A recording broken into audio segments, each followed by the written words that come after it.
My name is Carol Bennett. I am 54 years old, and the night before my son's wedding, a woman looked me in the eye and told me I was no longer part of his family. I want to tell you exactly what happened next.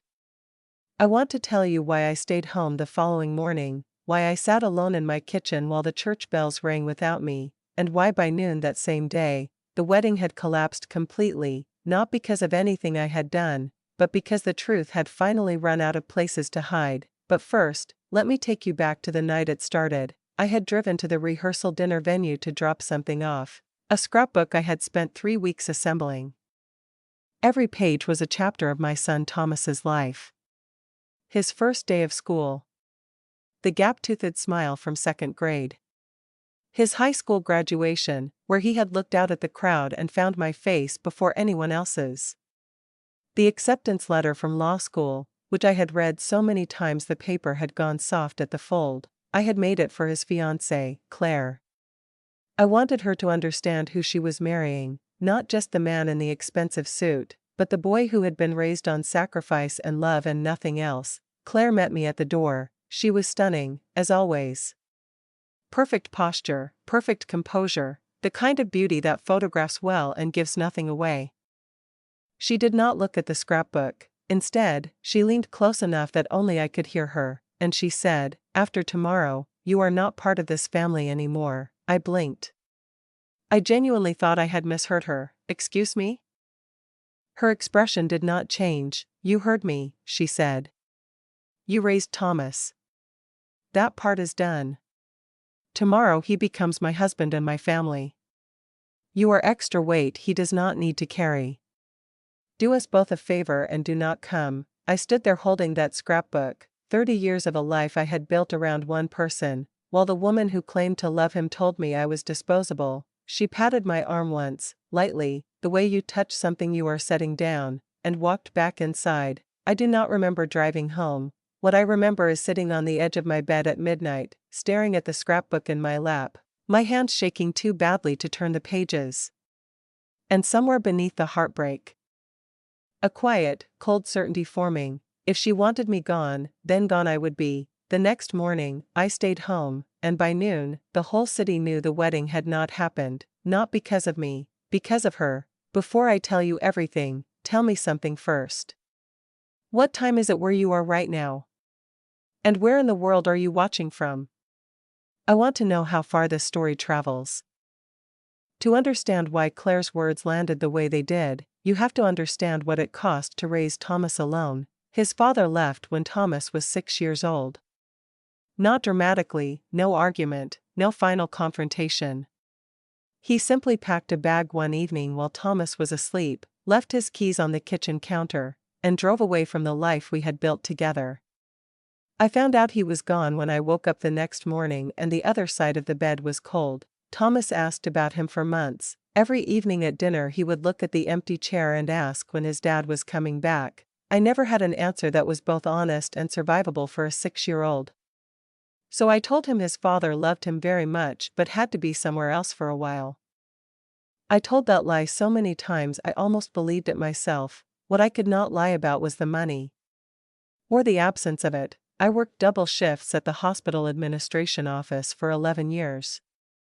I learned to make a week of groceries last 10 days. I learned which bills could wait a week and which could not. I learned to smile through exhaustion so completely that Thomas never once saw me cry about money. Not once. He grew up believing we were fine because I needed him to believe that. What he did not know, what I never told him until he was much older, was that I missed his 4th grade play because I was covering a weekend shift so we could keep the heat on that winter. That I wore the same coat for 8 years because his school trip deposits always came first. That every birthday cake, every Christmas present, every school supply he never had to ask for twice came directly out of something I had quietly gone without. I am not telling you this for sympathy. I am telling you so you understand what that scrapbook meant. Every page was not just a memory. It was a receipt. Proof that love is not a feeling. It is a choice you make every single morning, especially the mornings when it costs you something real. Thomas grew into someone extraordinary. Not because of money or opportunity, but because he understood from an early age what it meant to work for something. He studied harder than anyone I had ever seen. He told me once, sitting at our small kitchen table with his law school textbook stacked in front of him, that he wanted to become an attorney so he could protect people who could not protect themselves. People like you, Mom, he said. The ones who just keep showing up. That sentence carried me through more difficult evenings than I could count, so when he brought Claire home for the first time 2 years ago, I genuinely wanted to love her. She was impressive, confident, articulate, the kind of woman who commands attention without asking for it. Thomas was clearly devoted to her. And I wanted his happiness more than I wanted anything for myself, but I noticed things from the beginning that I kept explaining away. The way her tone shifted when Thomas left the room, from warm to flat in an instant, like a performance being paused. The way she never asked about Thomas's childhood or his struggles or the years before her. The way she seemed most animated when discussing his career trajectory, his earning potential, his future. At Thomas's birthday the previous year, I baked his favorite cake, the same chocolate and peanut butter frosting I had made since he was 9. When I brought it out, Claire smiled brightly and said it was adorable, then took the knife from my hand and set the cake aside without cutting it, explaining that Thomas was watching his diet now. He had not mentioned any diet to me. He laughed it off and kissed my cheek. But I saw the flicker of guilt in his eyes. He knew I had been up past midnight making that cake. I swallowed it. Because that is what I had always done. I swallowed every dismissal, every subtle exclusion, every moment when I was spoken to as though I were an inconvenience that needed managing rather than a person who deserved basic courtesy. I told myself it did not matter. What mattered was that Thomas was happy. I was wrong about that. Deeply, expensively wrong. The morning of the wedding, I woke before sunrise. For a few seconds, my body moved on its own, reaching for the pale blue dress I had hung on the back of the door months earlier, the one Thomas had once seen me trying on and said the color suited me perfectly. The kettle heating. The small rituals of a morning that was supposed to be the most significant one in years. Then Claire's voice came back, "You are extra weight. Do not come." I sat down at the kitchen table and did not get up. My phone began filling with messages around 9 o'clock. Relatives asking where I was. Friends confirming the start time. And Thomas, 3 separate messages, his voice in the voicemail shifting from light to concern to something closer to panic. "Mom, we're heading to the venue. Can't wait to see you. Where are you? Everyone's asking, please just call me back. I know something is wrong." I turned the phone face down. My sister arrived at my door at 9:30 in her bridesmaid's dress, furious and frightened in equal measure. She pushed inside and demanded to know what I was doing. I told her what Claire had said, every word of it. My sister sat down slowly in the chair across from me. She pressed her hands over her mouth and said nothing for a long moment. Then she said, "Oh, Carol, I told her I would not sit in that church pretending to belong somewhere I had been told I was not welcome. I told her if that made me the villain in someone else's story. I had survived worse," she argued. She worried. She told me people would blame me, that I would be seen as the mother who abandoned her son on his wedding day. I told her to let them think what they wanted. At 11 o'clock, the church bells rang. I sat in my kitchen with the scrapbook on the table in front of me and listened to them. At noon, my sister called. Her voice was shaking so badly I could barely understand her. "The wedding didn't happen," she said. "Thomas called it off. Claire has been exposed." I gripped the phone and sat very still. She told me the story in pieces, and I assembled it slowly, the way you put together something broken. At 10:30, 30 minutes before the ceremony was scheduled to begin, Thomas had been in a side room at the church with his groomsmen. His best friend from childhood, I will call him Marcus, had burst in looking pale and unsteady, holding his phone. The screen showed photographs. Claire and her employer, the man she had described endlessly as her professional mentor. The photos were not old. The timestamp on the earliest one was 12 days before the wedding.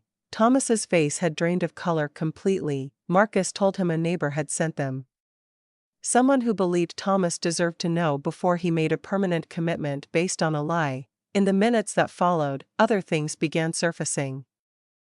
Claire's maid of honor, nervous, overwhelmed, and apparently not entirely sober, had said something to one of the guests that began spreading through the church before the ceremony even started.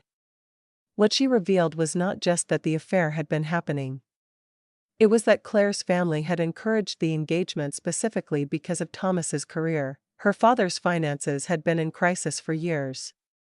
Failed business ventures. Debt. The kind of quiet financial collapse that people in certain social circles spend enormous energy concealing.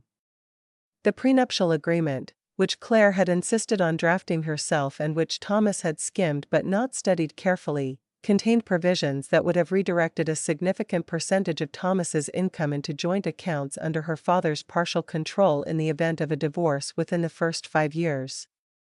It was not a prenuptial agreement designed to protect Thomas, it was a financial extraction mechanism with a wedding ceremony attached to it. When Thomas walked into the bridal suite and held up Marcus's phone, Claire's composure broke for the first time. She said the photos were not what they appeared to be. He said they were exactly what they appeared to be. She tried another approach, telling him that I had been working against her from the beginning. That I had poisoned his impression of her. That everything that was wrong between them could be traced back to my inability to let go of my son. Thomas looked at her for a long moment. Then he said something I only heard about later. Secondhand, from my sister who heard it from someone who had been in the doorway. He said, "You told my mother she was not part of this family. You told the woman who raised me alone for 27 years that she was extra weight. You did not need my help to become the person you are." He walked out of the bridal suite. He walked down the aisle, not with a bride, but with a statement. He told the assembled guests that the ceremony would not be taking place. His voice was steady. His hands were not. Claire followed him, shouting. Her parents rose from the front row. The pastor tried to restore order. By noon, the guests were filing out of the church into the sunlight, speaking in low voices, checking their phones. The days that followed were not quiet. Claire's family moved immediately into damage control mode. Within hours, a narrative had taken shape on social media. The controlling mother-in-law who had poisoned her son against his bride, who had manipulated the situation from a distance, who could not accept that her son had chosen someone else to build his life with. Jessica posted a photograph of herself in her wedding dress, mascara marking her face, with a caption about mothers who cannot let go. Strangers left comments. People who had never met me decided what kind of person I was based on a curated photograph and a carefully worded sentence. I received messages calling me bitter, jealous, cruel. 2 days later, a legal letter arrived from Claire's family's attorney. It used phrases like interference with contractual relations and emotional damages and reputational harm. My friend Linda, who worked in a legal office, looked it over and told me it was intimidation designed to look like litigation. But she also told me something that clarified everything. Claire's family had been financially desperate for years. The prenuptial agreement had not been drafted to protect the marriage. It had been drafted to protect her father's interests. 75% of Thomas's income, redirected in the event of divorce within 5 years. I had not known the full scope of it until that moment, but I knew what to do with the information. With Linda's help, I gathered everything. Financial records. The prenuptial agreement in full. Bankruptcy filings. Emails Thomas had saved.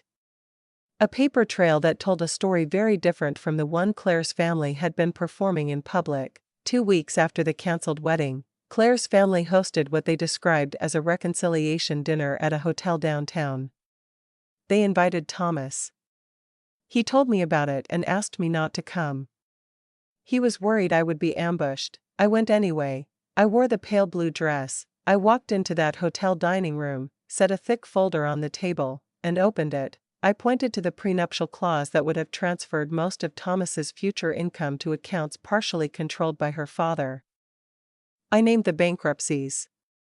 I laid out the timeline. Claire's father went red. Claire told me I was clinging to lies. I told her I was done being quiet about the truth. Thomas stood up. His voice broke once, then held. He said, "You told my mother she did not belong in our future. And then you spent 2 years trying to use me to fix your family's financial problems. Those two things are connected. You wanted her gone because she would have seen this." He gestured to the folder. "She did." We walked out together. The journalist who covered the story did not sensationalize it. She simply reported the facts: the affair, the predatory prenup, the family's financial history.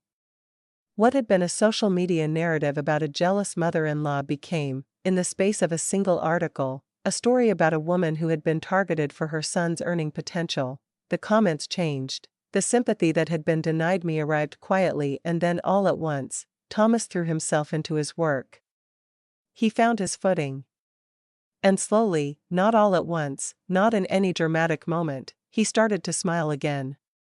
The real version of it: one evening we sat on the back porch with tea and he reached over and held my hand. "I should have listened more carefully," he said. I told him he had listened exactly when it mattered. We sat there until it got dark, and neither of us needed to say anything more. Here is the only lesson I want to leave you with. 27 years of showing up, through double shifts and missed sleep and birthday cakes made at midnight, did not make me powerful. What made me powerful was refusing to disappear when someone told me I should. Love that stays when staying is costly is the only kind worth having, and the people who try to erase that love always, always, end up erasing themselves instead.